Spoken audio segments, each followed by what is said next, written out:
pikirkan, di manakah waktu terbaik untuk menanamkan benih keberanian dan minat pada seorang anak?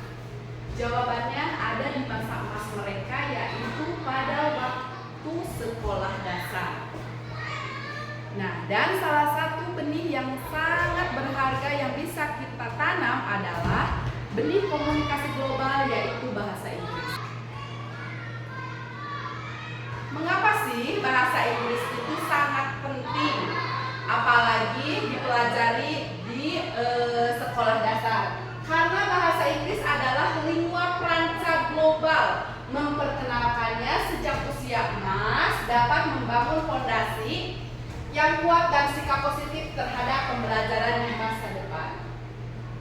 Adapun metode pembelajaran yang cocok untuk pembelajaran bahasa Inggris di SD yaitu menggunakan metode bermain, alat bantu visual, dan kegiatan interaktif. Dapat meningkatkan motivasi serta keterampilan bahasa Inggris anak-anak di sekolah dasar. Seperti ini, yaitu ada permainan lewat lagu ataupun lewat cerita. Permainan meningkatkan kosakata dan keterampilan sosial anak sambil membuat pembelajaran lebih menyenangkan. Nah, kalau menggunakan lagu membantu anak-anak mengingat kosakata baru dengan cara yang menyenangkan dan menarik. Jadi anak-anak lebih cepat memahami. Untuk cerita merangsang imajinasi dan membangun keterampilan bahasa saat anak-anak terlibat dalam narasi, mendengarkan ataupun membaca cerita itu sendiri. Karena sekarang kita ada perubahan dari kurikulum Kurtilas ke Merdeka, jadi pembelajaran bahasa Inggris juga ada perubahan. Yang awalnya termasuk ke mulok atau muatan lokal yang kebijakannya berbeda-beda di tiap daerah, sekarang menjadi sekolah diberikan otonom dan fleksibilitas untuk menyelenggarakan pelajaran bahasa Inggris sesuai dengan kesiapan dan sumber daya yang dimiliki. Fleksibilitas ini bertujuan agar pembelajaran relevan, namun juga menciptakan keragaman implementasi di seluruh Indonesia. Adapun tujuan utama pembelajaran di SD, apa sih tujuan utamanya? Yaitu yang pertama, fokus pada lisan. Tujuan utama adalah menumbuhkan keberanian dan minat untuk berkomunikasi, bukan kesempurnaan tata bahasa. Jadi pembelajaran bahasa Inggris di SD itu benar-benar hanya dasar untuk mengenal, bukan untuk kesempurnaan tata bahasa. Tujuan utama pembelajaran di SD yang kedua yaitu pengenalan kosakata dasar. Memperkenalkan kata-kata yang relevan dengan dunia anak. Misalkan keluarga, hewan, mainan, sekolah secara kontekstual. Nah, yang ketiga tujuannya adalah membangun sikap positif. Menciptakan pengalaman belajar yang menyenangkan sehingga siswa tidak takut dan justru termotivasi untuk belajar bahasa asing. Yang terakhir yaitu dasar membaca dan menulis. Pengenalan huruf dan kata secara bertahap, reading atau writing sebagai pendukung, bukan fokus utama. Jadi di SD itu hanya benar-benar pengenalan saja. Adapun prinsip utama pengajaran bahasa Inggris di SD yaitu yang pertama adalah fun and engaging. Suasana kelas harus menyenangkan, penuh permainan dan bebas dari rasa takut. Yang kedua yaitu konspektual, menggunakan benda-benda nyata dan situasi yang ada di sekitar siswa, kelas ataupun rumah. Yang terakhir yaitu comprehensible input. Bahasa yang digunakan guru, teacher staff, harus sederhana dan dapat dipahami oleh siswa.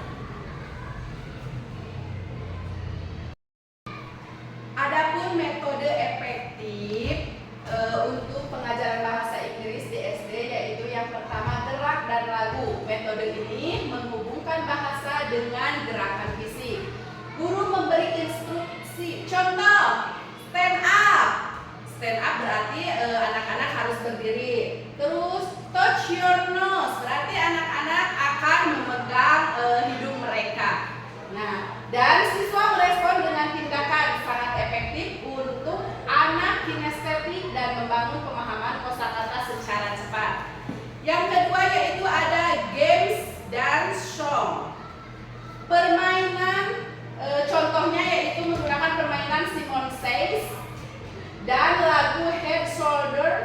Knis and Toast. Sangat baik untuk pelafalan menghafal kosakata dan membuat siswa antusias. Metode efektif yang kedua yaitu menggunakan cerita dan komunikasi. Menggunakan buku cerita bergambar atau boneka untuk mengenalkan kosakata dan struktur kalimat secara alami dalam konteks yang menarik. Yang kedua yaitu komunikasi.